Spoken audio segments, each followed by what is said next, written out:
Unit 1. Language, Lens of Understanding. Scan the QR code and listen to some students talking about stories with their classmates.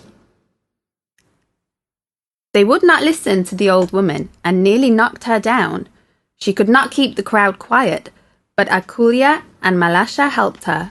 While the women were shouting at each other, Akulia had cleaned the mud off her dress and gone back to the pool. She took a sharp stone and began digging away the earth in front of the pool. This let the water run out into the street. Soon, Malasha joined her and, with a small stick, helped her to dig. Just as the men were beginning to fight, the water ran in a great stream into the street. It ran towards the place where the old women were trying to keep the men quiet. Someone must be looking for me, for one of my arms is cut off.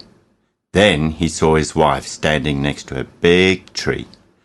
Her face looked as white as a sheet, because she was frightened that her husband had lost one of his arms. She was the cause of him losing his arm.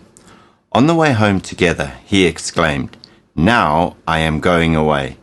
It is better for me to go to the sky, where I give the sign to the people when it's time to plant, and you must go to the water and become a fish." There once lived a very famous coat maker, Axel.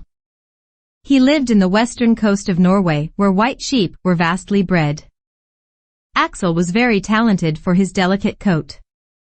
For years, he had designed coats for many noble families. One day, a very strange disease outbreak killed all the sheep in the area. As a result, people didn't want to wear sheep coat anymore because they were afraid the disease could be transmitted to human. All farmers were bankrupt, including Axel. His fellow coatmaker moved to the cities to find job in the cities. Even though life was not easy, Axel decided to stay in that area. Food was very expensive. He sold his house because he could no longer pay the tax and moved to a small hut. Then, he earned living by catching fish in the fjord. It was a cheap work, but it was enough to buy food for his family. He always saved a little money from selling fish. With the money, one day he wanted to buy sheepskin from the south part of the world that people believe safer.